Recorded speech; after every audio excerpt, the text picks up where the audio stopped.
السلام علیکم guys and welcome to Ababeel. تو ہم نے پاکستان کے فائٹر جیٹ سیریز کی 8ویں ایپیسوڈ میں دیکھا تھا کہ کیسے پاکستان نے موقع کا فائدہ اٹھاتے ہوئے امریکہ سے ہر صورت میں امریکہ کا اس وقت کا جدید ترین فائٹر جیٹ F-16 حاصل کیا تھا، اور صرف حاصل ہی نہیں کیا تھا بلکہ اس سے روس کے فائٹر جیٹس بھی شوٹ ڈاؤن کیے تھے۔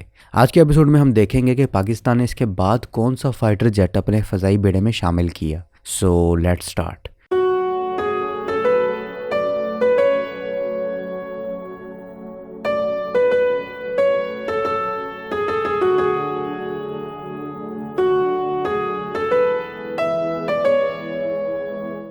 پاکستان کی امریکہ کے ساتھ F-16 خریدنے کی ڈیل چل ہی رہی تھی، جس کا اندازہ انڈیا کو بھی ہو چکا تھا۔ تو اس سے پہلے کہ پاکستان اپنے فضائی بیڑے میں F-16 شامل کر پاتا، انڈیا نے سوویت یونین سے MiG-29 فلکرم حاصل کر لیا۔ سوویت یونین کا MiG-29 بھی کوئی معمولی فائٹر جیٹ نہیں تھا، یہ ماک 2.3 پلس سپیڈ رکھنے والا 2 انجن پر مشتمل ایئر سپیریورٹی فائٹر جیٹ ہے، جو کہ سوویت یونین نے ڈیزائن ہی امریکہ کے F-15 اور F-16 کے لیے کیا تھا۔ یہ ایک بہترین فائٹر جیٹ ہے جس پر ہم الگ سے ڈیٹیل ویڈیو ضرور بنائیں گے۔ یہ سمجھ لیں کہ یہ سوویت یونین کے سو-27 کا بھائی ہے۔ تو جیسے ہی سوویت یونین نے یہ فائٹر جیٹ اپنے سروس میں شامل کیا تو انڈیا اس فائٹر جیٹ کا سب سے پہلا کسٹمر بنا۔ انڈیا نے جیسے ہنگامی بنیادوں پر اس کی ڈیل کی اور اسے سروس میں شامل کیا۔ انڈیا کے اس موو کو دیکھتے ہوئے پاکستان ایئر فورس نے بھی ایک نیا پلان بنانا شروع کیا۔ چونکہ پاکستان نے امریکہ سے F-16 تو حاصل کر لیے تھے، لیکن پاکستان کسی بھی طور پر کوئی لچک پیدا نہیں کرنا چاہتا تھا، اور دوسری طرف پاکستان کے F-6 فائٹر جیٹ پرانے ہو رہے تھے جو کہ پاکستان نے چین سے خریدے تھے، اور اب پاکستان آنے والے سالوں میں انہیں بھی ریپلیس کرنا چاہتا تھا۔ پاکستان ایئر فورس اس چیز کے لیے ایک نیا فائٹر جیٹ تلاش کر رہی تھی۔ پاکستان ایئر فورس کا انٹرسٹ چین کے F-7 میں تھا، جسے J-7 بھی کہتے ہیں۔ یہ چین کا MiG-21 فائٹر جیٹ ہے، جسے چین نے سوویت یونین سے ٹیکنالوجی ٹرانسفر لے کر اسے خود بنانا شروع کیا تھا، اور پاکستان ایئر فورس کا ارادہ اس فائٹر جیٹ کو لینے کا نہیں بلکہ چین کے اس فائٹر جیٹ ماڈل پر بیسڈ ایک جدید ترین فائٹر جیٹ بنانے کا تھا۔ جس کے بعد ایئر ہیڈ کوارٹر نے ایک پروجیکٹ شروع کیا جسے پروجیکٹ سیبر 2 کہتے ہیں۔ پاکستان ایئر فورس کا ارادہ تھا کہ اسی ماڈل پر بیسڈ ایک سستا ملٹی رول فائٹر جیٹ بنایا جائے، لیکن یہ بات ہو رہی ہے 80s کی، جب پاکستان کے پاس فائٹر جیٹ بنانے کا نہ کوئی تجربہ تھا اور نہ ہی پہلے ایسا کوئی پروجیکٹ شروع کیا تھا، اس لیے ٹیکنیکلی پاکستان اسے اکیلے نہیں بنا سکتا تھا۔ اس لیے پاکستان نے اس وقت امریکہ کے ساتھ اچھے ریلیشن کا فائدہ اٹھاتے ہوئے جنوری 1987 میں امریکہ کی گرومین ایروسپیس کو اس پروجیکٹ میں شامل کیا تاکہ وہ سیبر 2 کے کنسیپٹ ڈیزائن پر اسٹڈی کر سکے۔ اس کے ساتھ ساتھ پاکستان نے اس پروجیکٹ میں چین کی چینگدو ایئر اسپیس کارپوریشن کو بھی شامل کیا تاکہ ان کی مدد بھی لی جا سکے، چونکہ انہی کے فائٹر جیٹ کے ماڈل پر یہ فائٹر جیٹ بنایا جانا تھا تو ان کا ہونا تو ضروری تھا۔ Grumman, Pakistan air force, Chengdu aerospace نے مل کر اس سیبر 2 پروجیکٹ پر کام کیا۔ اس کے ایویونک سیوٹ، ریڈار سسٹم، انجن، فیوزلاج ری ڈیزائن، اس سب پر اسٹڈی کی۔ سب کچھ صحیح جا رہا تھا، پھر ہوا یہ کہ سوویت یونین افغانستان سے نکل گیا اور امریکہ کا پاکستان سے مطلب نکل گیا، جس کے بعد امریکہ نے پاکستان پر پابندیاں لگا دی، کیونکہ پاکستان نے اس وقت نیوکلیر پروگرام شروع کیا ہوا تھا۔ تو پابندیاں لگنے کی وجہ سے امریکہ کی گرومین ایروسپیس بھی یہ پروجیکٹ چھوڑ کے چلی گئی۔ یہ 1989 تھا، اور اسی سال پھر چین اور گرومین نے آپس میں کولیبوریٹ کیا۔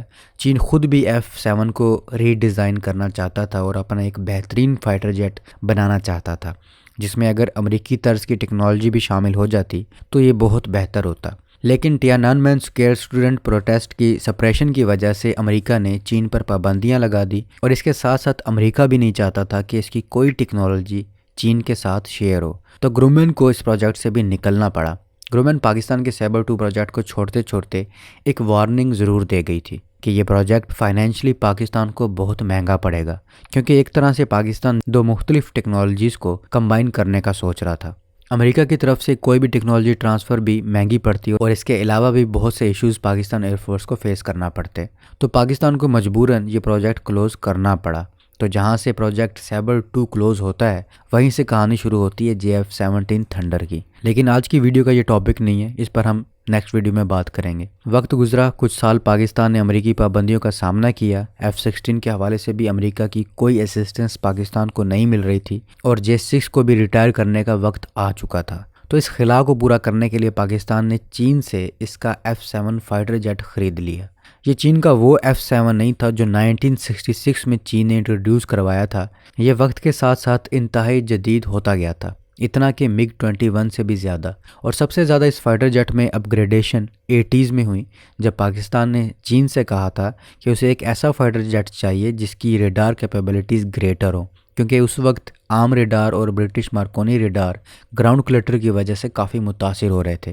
انہیں زمین کی سطح سے آنے والے بے سود سگنلوں کی وجہ سے اصل اہداف کو تلاش کرنے میں دشواری ہو رہی تھی، اور چین کے پاس تو ایئر ٹو گراؤنڈ ریڈار کا کوئی ایکسپیرینس تھا ہی نہیں۔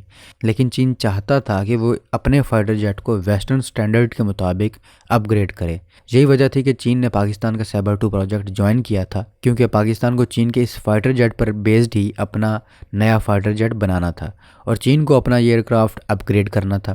اسی سلسلے میں پاکستان نے بھی چین کی کافی مدد کی، جیسا کہ پاکستان نے چین کو امریکن ٹرینڈ F-16 پائلٹس دیے تاکہ proper ground attack radar operation training provide کی جا سکے، جس سے ہوا یہ کہ چین اس اہل ہوا کہ چین نے J7M جیسا اپ گریڈ ویریئنٹ بنایا۔ پھر پاکستان کو جن ریکوائرمنٹس پر فائٹر جیٹ چاہیے تھا، چین نے اسی طرح اس کی اپ گریڈیشن کی، جس کا الٹیمیٹلی فائدہ چین کو بھی ہو رہا تھا۔ ان اپ گریڈیشن کی وجہ سے اس جیٹ کے انٹرنیشنل بائز بڑھ رہے تھے۔ پاکستان ایئر فورس نے 1990 میں یہ فائٹر جیٹ انڈکٹ کیا، اور کم از کم اس فائٹر جیٹ میں 20 بڑی تبدیلیاں کی گئیں، جیسا کہ اس میں امریکی سائیڈ وائنڈر میزائل انسٹال کرنے کے لیے اپ گریڈیشن کی گئی، IFF equipment, Martin Baker ejection seats, additional pylon under each wings, internal gun اور فیول ٹینکس کے لیے اس کا فیولاج سٹریچ کیا گیا۔ پاکستان نے کوئی 150 کے قریب یہ فائٹر جیٹ خریدے اور انہیں بعد میں بھی اپ گریڈ کرتا رہا۔ چین کے بعد پاکستان اس فائٹر جیٹ کا سب سے بڑا آپریٹر بنا، جبکہ پاکستان کے علاوہ بھی کئی ممالک نے چین کا یہ طیارہ خریدا، جن میں بنگلہ دیش، ایران اور نارتھ کوریا جیسے ملک بھی شامل ہیں۔ ٹوٹل 15 ممالک نے اس ایئر کرافٹ کو خریدا۔ پاکستان نے یہ فائٹر ایئر ڈیفنس کے طور پر خریدا تھا، اور اس کا رول انٹرسیپٹر ہے۔ اس کی اگر سپیکس کی بات کی جائے تو اس کی سپیڈ 2.05 ماک ہے، اور اس کی رینج 2 میزائل اور 3 ڈراپ ٹینکس کے ساتھ 1740 کلومیٹر ہے، جو کہ کافی امپریسو رینج ہے۔ 2 30 mm کی کیننز، 50 سے 500 kg تک کے بومز، 2 سائیڈ وائنڈر یا 2 PL-2 missile, air to air missile یا R550 magic, air to ground rockets اور بھی ڈیفرنٹ ویپنز کے ساتھ یہ فائٹر جیٹ ایک پورا پیکیج ہے۔ پاکستان نے 160 یہ فائٹر جیٹ خریدے تھے، اور اب تقریباً 60 ہی سروس میں رہ چکے ہیں، کیونکہ بہت سے F7 پاکستان اب ریٹائر کر چکا ہے، جن کی جگہ پاکستان کا ایک اور جدید فائٹر جیٹ لے چکا ہے۔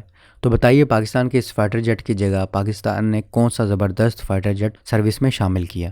تو اب تک کے لیے اتنا ہی، امید آپ کو یہ ویڈیو پسند آئی ہوگی۔ ملتا ہوں ایک نئی اور دلچسپ ویڈیو کے ساتھ، تب تک کے لیے اپنے ہوسٹ بلال کو اجازت دیجیے۔ اللہ حافظ۔